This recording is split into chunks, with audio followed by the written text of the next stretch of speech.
See, if nothing else, this movie proves to me that I would not survive the alien invasion because the whole first act, I was thinking to myself, oh, these guys look kind of cute. They look friendly. Like, my first thought would be to go and try to make friends with them so that they take me into space. And that, kids, is how you end up with an alien spider in your throat.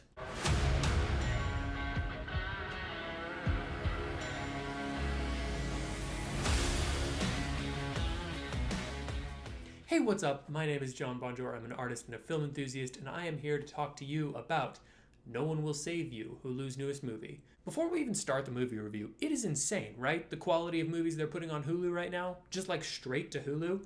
Prey, Fresh, this, that Hellraiser movie. I don't know what they're doing, but they're either doing it really right or really wrong. We'll get to that in a minute. No One Will Save You is directed by Brian Duffield, who also did the movie Spontaneous, which, if you haven't seen that, I don't know, it kind of gave me trauma, but it's really good, so check it out at your own risk. I'm glad I didn't know that he made this movie going into it, because if I had, I would have kind of known what level of tension to expect. Really, all I had going into this was a couple of posts from Hulu on Instagram, and the knowledge that it was a 20th Century Fox and Hulu connection, which is what brought us Prey. So I was like, sure, we'll give it a shot. I will say, there's a couple of things that I'm going to say in this review that might kind of sound like spoilers. I promise you, they are from the first maybe third of this movie. There is so much in this that I can't even touch on without spoil. I don't want to do a spoiler review right now because I feel like most people will go, it's a Hulu movie. I might as well just watch the review and then go watch the movie. No, I can guarantee you, if you are interested in the concept of an alien invasion movie, this will not disappoint. I mean, I can't guarantee that because I don't know what you like. Maybe you liked Prometheus and Independence Day Resurgence, but like, if you have taste, you're gonna like this movie. That sounds manipulative. My point is, this is a really, really, really good movie. I had no concept of what this was other than aliens going into it. And right off the bat, I was blown away. The character work in this is phenomenal. Caitlin Dever plays our protagonist, and unsurprisingly, she kills it. The second I saw that she was going to be in this, my interest in this movie flew through the roof. And I was not disappointed. She is spectacular in this movie. And it's a really hard part that she has to play. I would say there are conservatively probably 10 lines of dialogue in this movie. And the kind of content that they're covering really needs more dialogue. Like, it works in this movie, but if I were trying to write this, I would have no concept of how to approach telling you what they tell you without any dialogue. You're just dropped into this story like right as it's getting going, and you just have to pick up the pieces along the way. One of the biggest highlights of this movie is the pacing. Past about 20 minutes, the rest of this movie is essentially just a long chase scene, which sounds like it should get really boring, but it never is, because the stakes are constantly changing, the locations are changing, sometimes the aliens are changing. There's just so much being thrown at you, and yet somehow it's just enough to keep you interested without being overwhelmed. It also works extremely well on a technical level. Just the CGI work is super impressive. The sound design in this is crazy good. I didn't know that you could make sounds that are at the exact same moment kind of cute and very creepy. I don't know how they did this. This is just one of those movies that I got sucked into, and I kind of forgot that I generally think about movies critically, and that's how you know it's like a really good movie. If I don't think about my Letterboxd rating about halfway through the movie, it's a good movie. If I do, sometimes it's also a good movie, but a lot of the time it's like, okay, I guess that brings it down a star or whatever. When I started the movie, I wasn't even sure I was going to do a video. I had kind of played around with it. I had the time tonight, but I was like, I don't know. I could also just chill out and rest. Then the credits started rolling, and here I am, like 10 minutes later. I have to make this video.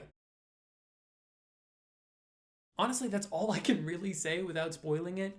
Please check this movie out. It is super worth your time. It is kind of scary, so if you're not into that, maybe avoid it. I don't think it's so scary that anyone would have a real problem with it, but if you got like kids, definitely don't. But also be prepared to really pay attention to it. My general thought when it comes to these kind of mid-budget alien movies, I usually think, yeah, I'll put that on while I'm working on something. You really can't with this. It's a puzzle to be solved, and it's very rewarding to solve it. Oh, one more really positive thing I can say without spoiling anything. The framing on this movie is so good. The whole thing was very meticulously thought through, you can tell, to the point where you'll have, Caitlin Dever in the front, in the foreground, and then in the background, you'll have like an alien or just a shape kind of coming toward her, and then they sort of pan around just enough so that you can sort of see it, but not enough that you get the full view. Although there are plenty of aliens in there, if you're worried about that. This isn't it's only scary because they didn't show you the alien. No, you see a lot of alien. There's plenty in there. But it's also very scary because they frame it in such a way that even though you know what they look like, it's still just kind of mysterious and eerie. There's also a super interesting shot that I just kind of want to highlight. It's pretty early on in the movie, relatively speaking. There's a sequence on a bus where Bryn, Caitlin Dever's character, gets attacked by these aliens kind of things, and it cuts and the bus door is open and you see one of the alien guys step out and you're like, oh, this is kind of confusing. And the camera starts moving faster than he's walking, and then it catches up with Caitlin Dever, who's running, and keeps at her pace. Something about that shot was just so engaging to me, and honestly, I think that's a good word for the whole movie, and that's where my major negative comes into play. Why are we not able to see this movie in a theater? I cannot imagine the audience just packed with people completely engrossed in this movie. The energy that would be in that room, I am crushed that we don't get to experience that. Obviously, there's an alternative side where, yeah, am I happy that I got to just randomly pop on Hulu and see this movie? Of course. But the downside of going to a theater is so vastly outweighed by the benefit that it really makes me wish we had the kind of opportunity to see something like this in a movie theater on that giant screen with the surround sound. It would have played incredibly. Obviously, this doesn't fall on the creator's shoulders. You know, I'm glad this movie got made, and if going to Hulu was the only way for that to happen, then great, I'm glad that happened. But in terms of just being a smart move for the company, I can't imagine that this wouldn't have made them a pretty good amount of money. The budget for this movie is estimated around $22.8 to $23 million, which even if you factor in, let's say 50% of that for marketing, that's still a $30 million movie, which sounds like a ton, but in terms of like what it costs to make a movie, to put it in perspective, Indiana Jones and the Dial of Destiny was a $300 million movie.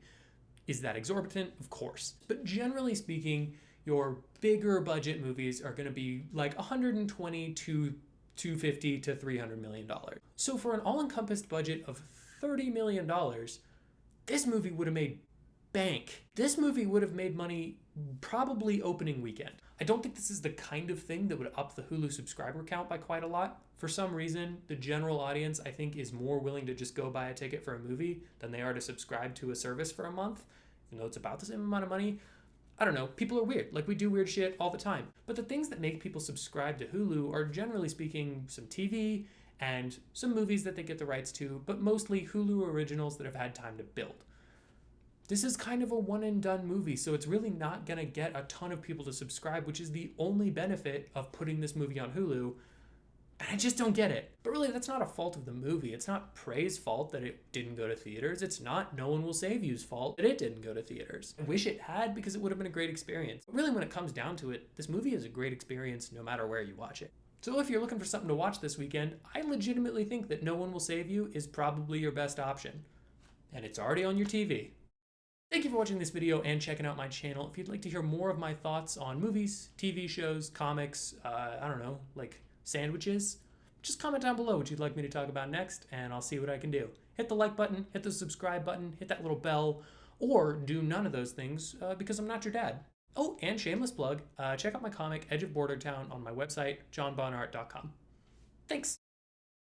And I'm here to talk to you about No One Will Fuck. What is the name of this movie?